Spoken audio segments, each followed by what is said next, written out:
Right. So centroid and moment of inertia, that's nothing but the last fifth unit. So you should know, actually all of you might be knowing about center of gravity, right? What do you mean by center of gravity? First thing is gravity. First you should know the gravity, right? So what do you mean by gravity? Anybody?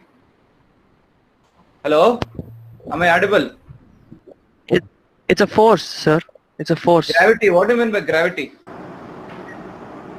A force It's a of force. attraction, sir. A Yes, force of there are so attraction. many forces. Whatever Attractive force is force. there. Why?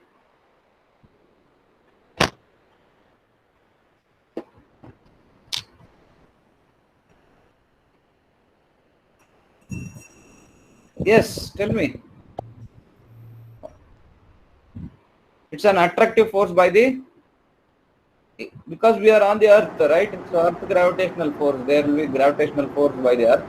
So all the objects or anything which are there on the earth, are all of them are attracted towards the center of the earth, right? Even if you throw a ball above, so it will come down, right? So center of gravity. So centered of plane area. In this, we'll be discussing in this class about this centered of plane areas.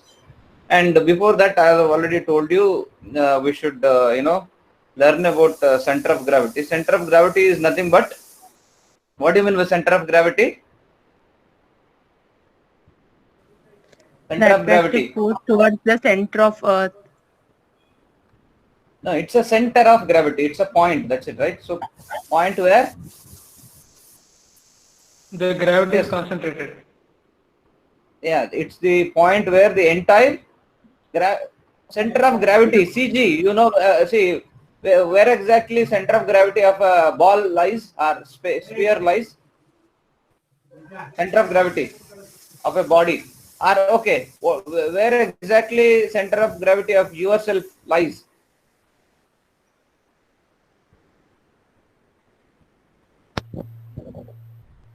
Okay, tell me about the sphere or a ball. Where exactly the center of gravity of the sphere exists? Lies. You should be interactive. Hello. Hello. The ball at the center. It's center of the ball, right? Exactly at the center of the ball, right? So that is, it is a point where the entire mass is assumed to be concentrated. Okay, so as we know that everybody is on everybody on the earth is attracted towards the center of the earth, okay, due to gravity. That's nothing but the gravitational force, and the force of attraction is directly proportional to the mass of the body. Okay, so how much is the mass, so that force of attraction will be that much will be there. So everybody consists of innumerable number of particles. However, the entire weight of the body is assumed to be concentrated at a single point, right? So that single point is called as the center of gravity, right? That is what the definition of the center of gravity is, right? So everybody is always, it will be attracted towards the earth, and everybody will have only one center of gravity. And you can see, due to gravity, what actually happens, the fruits which will be there, which will be ripened, they will fall whenever they ripen. So due to gravity, so the fruits will fall, isn't it? And that's due to gravity.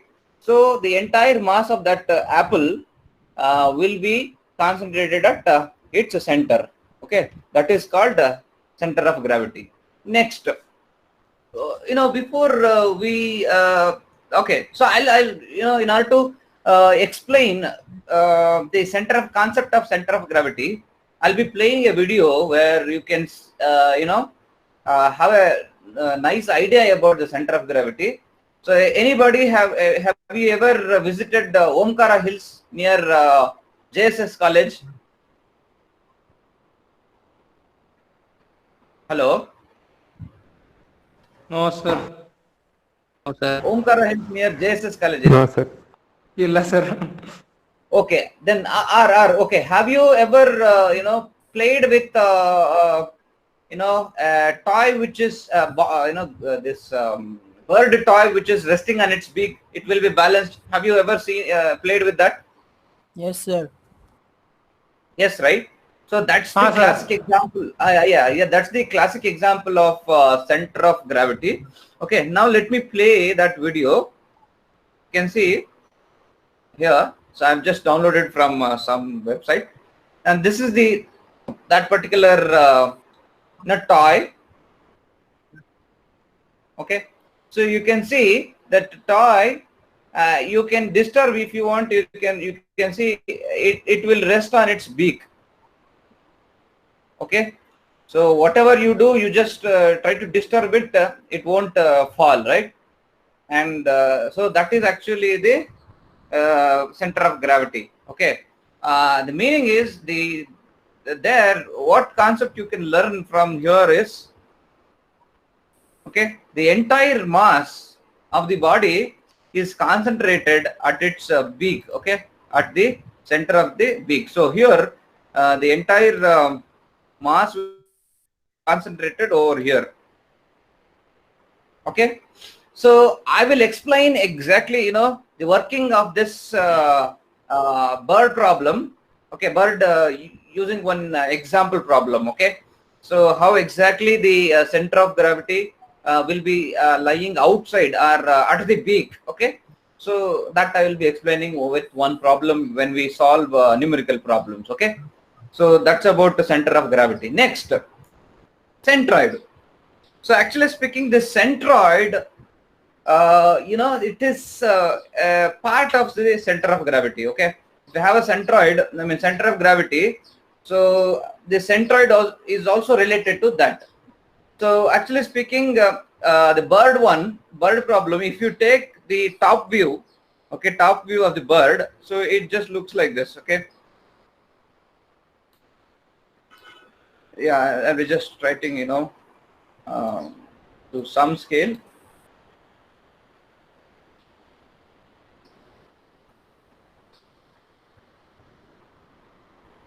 And there will be some beak, I'll write. Okay,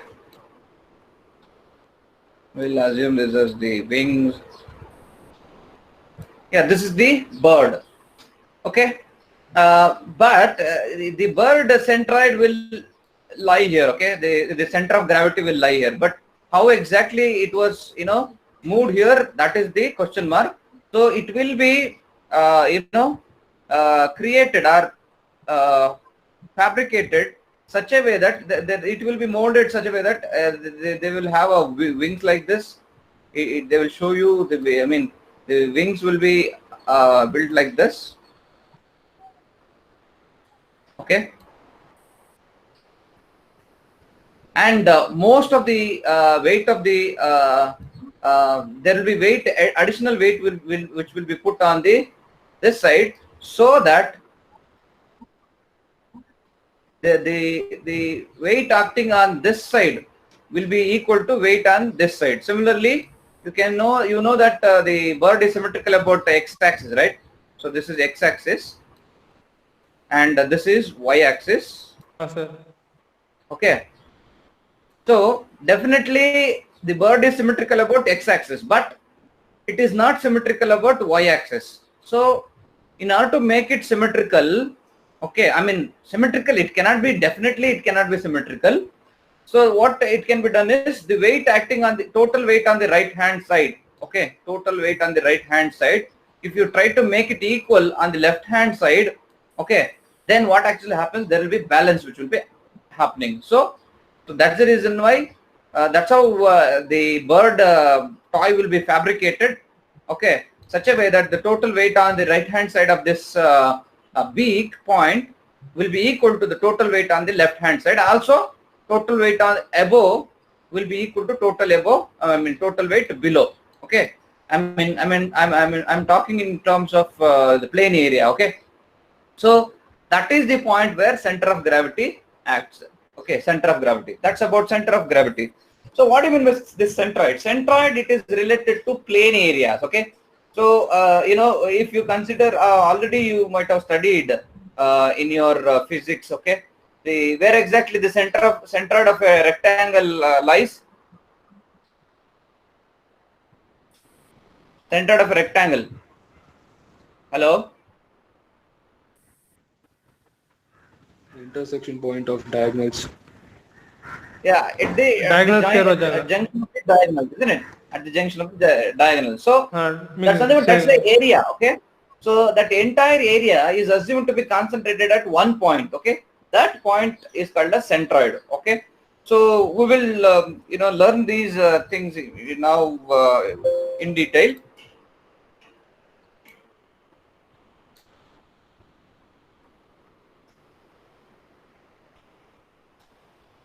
So in case of plane areas, we can actually neglect the thickness of the bodies, okay? So you may have rectangle, triangle, quadrilateral, anything, okay?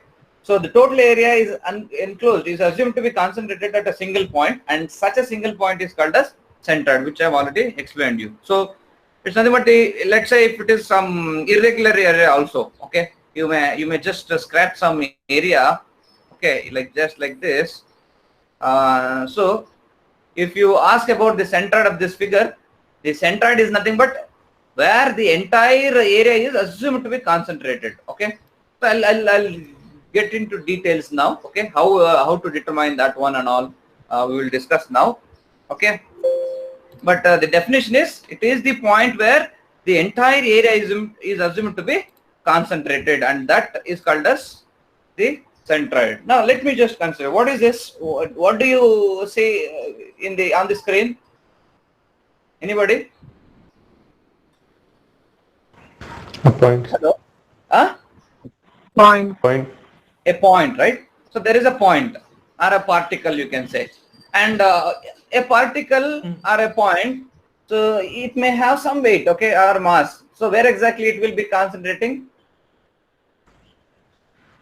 Because it is no size, right? So the same point, a particular point, at that particular point only the weight will be, I mean the mass will be acting, or the weight of the body will be acting. So that is called center of gravity. And if you talk about the area, so it's a particle and it is lying on this two-dimensional plane. So hence the area of that particle will be negligible, but that area, even though it is negligible, so that entire area will be acting through that point only, isn't it? All of you agree, right? Yes? No? Yes, sir. Yes. Now let us consider a line. Okay. So if you consider a line, now, so where exactly the midpoint lies? I mean, length by 2. it is at the center, right? So if you will have a midpoint. So the entire line, total length of the line is concentrated at its center, midpoint, isn't it? Midpoint. So then that midpoint can be obtained by dividing that into equal halves. If the length of the line is L, so if you measure from 1 and L by 2, that point will be the midpoint. So that's about the line, right? Or center of the line, or okay, midpoint usually we will call it as. Okay. Now we will extend this as area. What actually happens? Let us see. Now this is a area which is a rectangle one. Now, so you can actually divide this area equally, okay, and this is the axis of symmetry and axis of bisecting area in x direction, right? So that means actually you will have equal areas on both the sides. Similarly here, you draw a line such a way that the area will be equally divided, okay, and then that point where the area is total area is assumed to be concentrated is called as the centroid, okay. And you can this can be better illustrated, okay, by placing some support at the center, okay. So let us keep a support at the center, midpoint, or at the bottom here, okay. And we know that if you keep a point here, so what actually happens? So there will be balance, right? So that point, but after that, what you should do, you need to draw a line like this, okay? You draw a vertical line. Next, afterwards, you rotate the area and keep another, this support, triangular support or wedge like this, then what actually happens? The total area on the right hand side is equal to total area on the left hand side. So there will be a balance, right? Then what do? You draw another line which is over here. Okay. Then after you join, I mean, these two lines will join at one point, and that point is called as the centroid. So by this, what you understood is, what we understood is this centroid is a point where the right hand side area is equal to the left hand side area. Okay, so in one direction. Similarly, so by that, what you get one axis. Similarly, you consider it one of the other direction. In that other direction, the total area on the right hand side, if it is equal to the total area on the left hand side, then that line will be another axis of bisecting the area. And if you join two lines like that, you will be getting a point, and that is called as the centroid. You understood, right, all of you? Yes, sir. Yes, sir. Any doubt? No, sir. Yes. So now let us consider one more kind of shape. So this is another point, vertical or a point. Next we will consider a line, okay, and there will be definitely a midpoint. Okay. Now we will make this as we will, instead of this line, we will consider a triangle. Okay. So now, can anybody tell me where exactly we need to keep a wedge or a support so that it is balanced on both the sides? Will it be center? So this is the point where we are thinking that exactly along the center of this line, so we can balance. Will it balance? No, sir, it No, won't. sir. It won't, because the total area on this side is greater than this side, isn't it? Let us just visualize what actually happens. See, it falls because the total weight on the right hand side, or the total area on the right hand side, is more. Okay, it falls down, right? So now instead, what we'll do, we'll move it to some point. Okay, we'll try do a trial and error method. Okay, we'll do a trial and error method. Okay, we'll just keep moving to some point. Okay, so that at some point the total area on the right hand side is equal to total area on the left hand side. Okay, let us see that time what actually happens. There will be a balance. So this side is equal to left hand side area is equal to right hand side area, and that point will be called as so this will be the axis of bisection of the area. Okay, right? You get one axis, but you don't know where exactly the centroid will be lying. Okay, similarly, what we did in the last example, I mean rectangle, what we need to do, we'll have to keep the wedge on this side as well, and try to balance both the sides. Okay, then you will get an axis of bisection of the area, and so those two lines, after you join, so you'll get a point, and that point will be called the centroid of the triangle. Okay, so this is how you need to get experimentally the centroids of the area. So this is the weighing balance method. Okay, so you will be weighing the total area on the right hand side equal to total area on the left hand side. This is a method I am just coining. Okay, weighing balance method. So there are other methods which are also there. Okay, I'll explain now. So all of you understood what is centroid is, right? Yes, sir. Yes. Sir. Let us move on. So we need to know certain terms in center of gravity and centroid. So there are some differences. Okay, so the center of gravity refers to bodies with mass and weight, whereas centroid refers to only plane areas. Okay, plane areas. So that's the difference. We will be considering centroid for only the surfaces, not for the bodies. Okay, next, the center of gravity is a point where the entire weight is concentrated, whereas the centroid is a point where the area, that is total area of the the object is concentrated, and it's also said that the total sum of the moment of areas on the left hand side is equal to, I mean, the sum of the moments will be equal to 0 about any point. Okay, or about a point where moment is 0, that point is called as center of centroid. Okay, so the centroid is a point about which is the moment of all the areas, okay, about that centroid will be equal to 0. Okay, now let us consider, to explain that, let us consider a area and let G be the centroid. Okay, and let us consider an axis like this, right?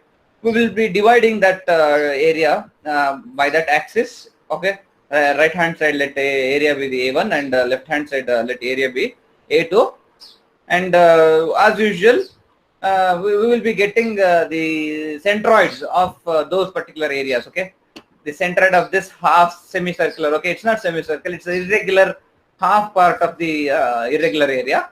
It may not be half, I don't know, we don't know. Okay, actually it will be half only because of the centroid, concept of centroid. Definitely this area should be equal to this area, and it is the point where the moment of this area will be equal to moment of this area. So let us see, and summation, I mean, actually summation of that will be equal to 0. So according to that, what we need to do is here, so if you consider this area A1 as acting through the point G1, then the moment of that will be clockwise. So let D1 be the distance. So A1 into D1 will give you moment of this area, and that will be a clockwise moment. So therefore it is positive.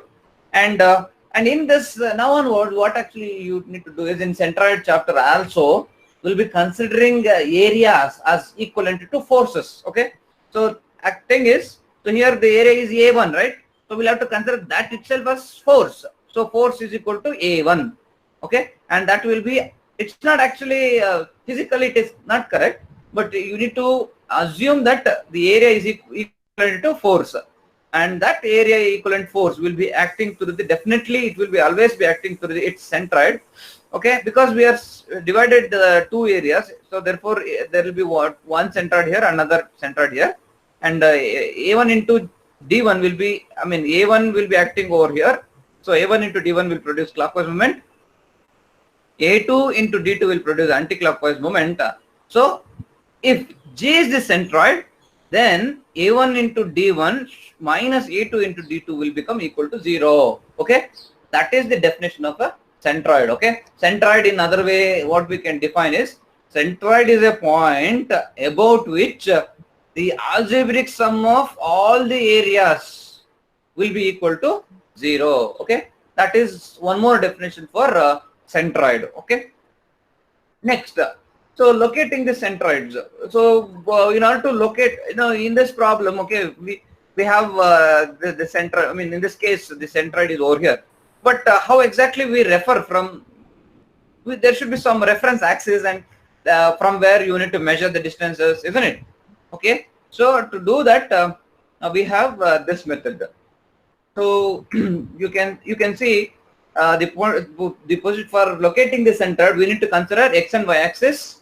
Okay, and there should be some reference axis, and from where you will be referring that centroid. Okay, just like that over here, if G is the centroid, right, and we need to have reference axis x and y, and from that the distance of centroid from y axis will be called as x bar. Okay, and the distance of centroid from x axis will be called as y bar. So now onwards you remember the centroid, if you ask about centroid, it will be nothing but x bar and y bar. Okay, so you can see here the centroid, the distance of G from y axis will be called as x bar, the distance of G from x axis will be called as y bar. So always we need to have some reference axis, how, in order to locate the centroid of yes, like okay, if you have an area like this, so where do we need to refer to, consider the reference axis is the question mark. Okay, always what we need to do in such cases, unlike in the case of previous irregular area where the reference axis we considered at some point. Okay, but actually in the regular problems, what we will be doing is, in such problem we will pass x-axis through the bottommost line and edge, and the y-axis through the leftmost vertical line. If you have a line like this, horizontal and vertical line, then x-axis will be passing through the bottom line and y-axis will be passing through the leftmost vertical line. All of you are able to follow here? Yes? Yes, sir. Yes, sir. So then, if G is the centroid, then x bar and y bar will be referring from x and the y axis like this. Okay, x bar and y bar will be referring from y and x axis respectively. Next, let us consider another figure like this. Now, where do we need to consider x and y axis? Anybody?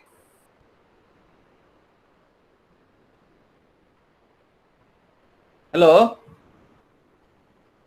So where do we need to consider x and y axis?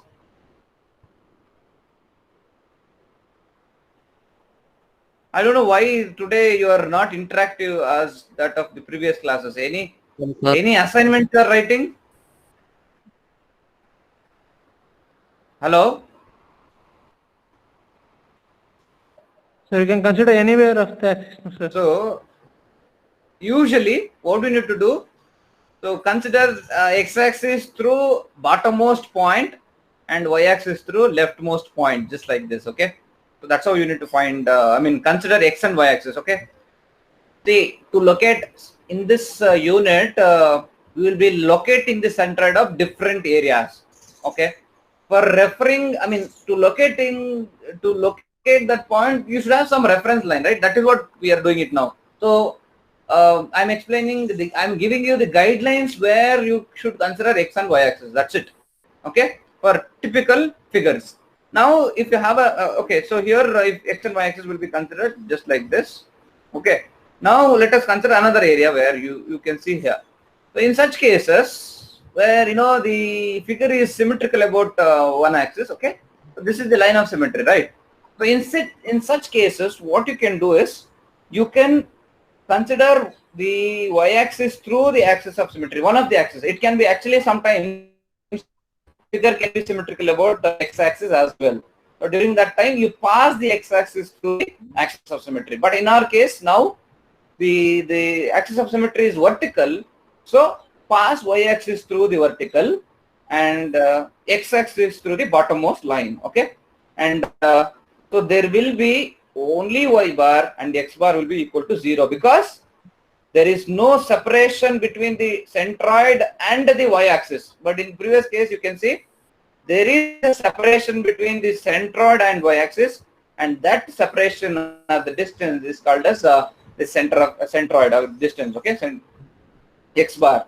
Next, so we will here, that is what I have explained here in figure 3. So that's about figure 3, and here x bar is equal to 0 and the y bar we need to calculate. Okay, so centroid of geometrical areas can be located by one of the following methods. Okay, there are 7 different methods which are there. One is graphical method, geometrical consideration, plumb line method, method of moments, and actually by method of integration or integration method. Okay, now let us first consider graphical method. What is this graphical method? You should understand. So this graphical method actually it is by means of graphical calculations. Okay, it will be obtained. So in this I've considered only one simple triangle. So where the geometrical coordinates, the Cartesian coordinates of the triangle will be given. So you can obtain the centroid by this graphical methods by considering the balance of the values. So that's nothing but x bar is equal to x1 plus x2 plus x3 by 3, and you will get this x1, x2, x3 is nothing but the coordinates of x coordinates of a, b, c. Okay, a, b, c, and if you consider them are a, c, b, whatever. Okay, so x bar will be equal to 18, and similarly y bar, if you consider, this is one of the method. Okay, this is not there in your syllabus. Okay, don't worry, I'm just trying to explain what is this graphical method is. Okay, so y bar is equal to 5 plus 6 plus 25. It is the formula, so y bar will get as 12. So if you there will be what you can do, there will be a reference axis here. So from there you mark x bar is equal to 18 and y bar is equal to 12. That point will be called as centroid of the triangle. Okay, so this is the graphical method you will be using, but it will be See, for simple areas, it will be easy, but if you have a complex areas, so there will be many number of coordinates. So it will be very difficult to calculate by graphical method. Next, the other method is simple areas by graphical method, I mean geometric consideration, the second one. So as we all of you know that the centroid of a triangle, if you have a triangle, how do you obtain the center of centroid? So by drawing the median. So let us, one median will be joined, drawn first, then another median if you will draw. At least two medians if you draw, you will get the centroid. But in this case, I am drawing three medians, all the three medians. And the point where all of them meet will be called as the centroid. So this is the centroid of a triangle, okay? And we will know exactly what will be the distance of that from x and y axis in the later. And in case of a square, the diagonals will be meeting at a point. That point will be the centroid. And in case of a circle, the center of the circle itself will be the centroid. And as I've already told you, the Plumb line method. So it's a very experimental method, I can say. So if you have an irregular area like this, what do? So you just hold at one of the corners of the figure, and you have a plumb bob. Okay. So if you have a plumb bob, I think all of you might be knowing about this plumb bob, right?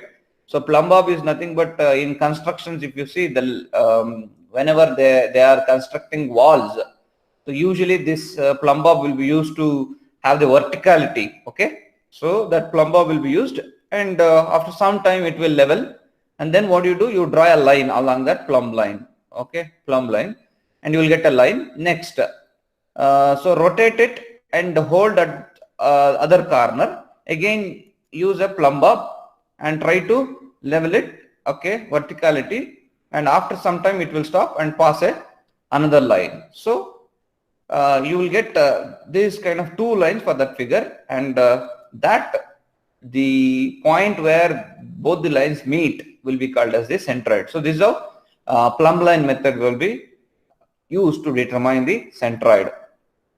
Next, 1 minute.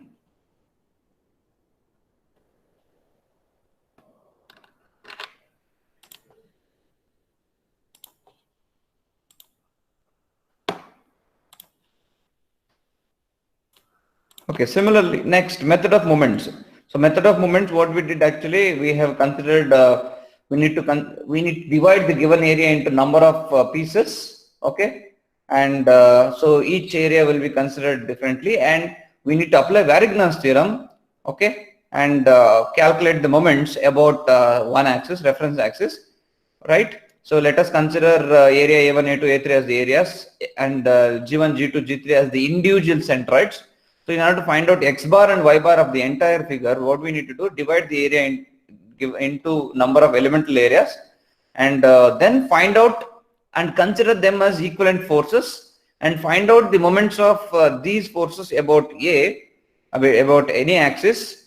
Sum of that should be equal to the moment of the entire area about the same. Okay, so that's called Varignon's theorem. What Varignon's theorem states. So the algebraic sum of moment due to individual forces about a moment center is equal to the moment of the entire, moment of the resultant about the same moment center. Okay, that is the formula. So here, moment due to all these forces, all these areas will be A1 into x1 plus A2 into x2 plus similarly A3 into x3, so on. That will be the algebraic sum of the moments. Since it is a clockwise movement, so they are positive. Next, we know. Okay, we know that the total area is A into x bar should be equal to this. So you will get x bar is equal to, this is the formula, and it can be written as summation of sigma Ax divided by A, and x bar is equal to this much. So similarly, y bar is equal to summation of A into y divided by A, and y bar can be written as in the integral form y into dA into A. So this